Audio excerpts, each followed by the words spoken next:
తెలంగాణలో BRS party ఖతమైపోయిందని Congress నేతలు విమర్శిస్తున్నారు. బీఆర్ఎస్ నుంచి కవిత సస్పెండ్ చేయటం చూస్తుంటే ఆ పార్టీపై తెలంగాణ ప్రజలు నమ్మకం కోల్పోయారని టీపీసీసీ చీఫ్ మహేష్ కుమార్ గౌడ్ అన్నారు. కవితని కాంగ్రెస్ పార్టీలోకి తీసుకోమని స్పష్టం చేశారు. కేసీఆర్ కుటుంబ అవినీతిలో కూరుకుపోయిందని, మూడు ముక్కలాట జరుగుతోందని కాంగ్రెస్ ఎంపీ మల్లు రవి విమర్శించగా, కాళేశ్వరం అవినీతిపై ఎమ్మెల్సీ కవిత నిజం మాట్లాడారని ఎంపీ చామల కిరణ్ కుమార్ తెలిపారు. వాళ్ళ పార్టీ వ్యవహారము ఏ పరిస్థితుల్లో సస్పెండ్ చేశారు, ఎందుకు చేశారు వాళ్ళే చెప్పాలి. వేరొక బీఆర్ఎస్ పార్టీని ప్రజలు తిరస్కరించినారు. ఇంకా పార్టీ నాయకులను ఎవరిని ఎంటేసుకురావడమో ఎవరికి వత్తాసు పలకడం మాకు అవసరం లేదు. మేము ప్రజల కోసం పనిచేసే పార్టీ, ప్రజల ఆకాంక్షలకు అనుగుణంగా పనిచేస్తున్న పార్టీ. నేను చాలా సందర్భాలు చెప్పాను బీఆర్ఎస్ పని రాష్ట్రంలో అయిపోయిందని. ఇవాళ సస్పెన్షన్ కూడా దాంట్లో ఒక భాగమే.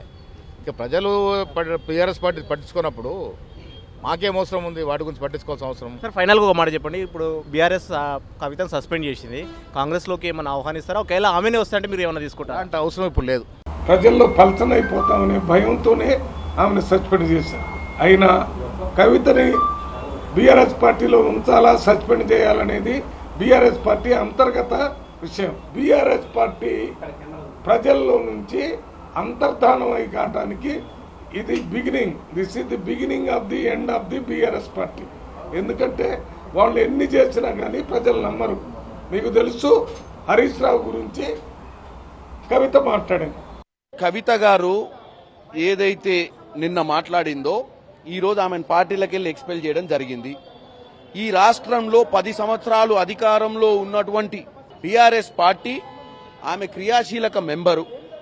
ఉద్యమం సమయంలో నీళ్లు నిధులు నియామకాల నినాదంతో ఏదైతే ఆమె ఉద్యమం చేసి తెలంగాణ తెచ్చుకుర్రో, తెలంగాణలో దోపిడీ జరిగిందనేది ఆమె ఒప్పుకుంది. ఇప్పుడు ఆమె ఈ దోపిడీని ఆమె కుటుంబ సభ్యులు హరీష్ రావు, సంతోష్ రావే చేసినట్టయితే డెఫినెట్ గా ఆమె ఈరోజు మాట్లాడాల్సిన అవసరం ఉంది. సిబిఐ దగ్గరికి పోయి ఇలా తెలంగాణ ప్రజలు చూస్తున్నారు. ఆమె మాట్లాడిన మాటలకు అర్థం ఉండాలంటే పై స్థాయికి వెళ్లి మాట్లాడాల్సిన అవసరం ఉంది.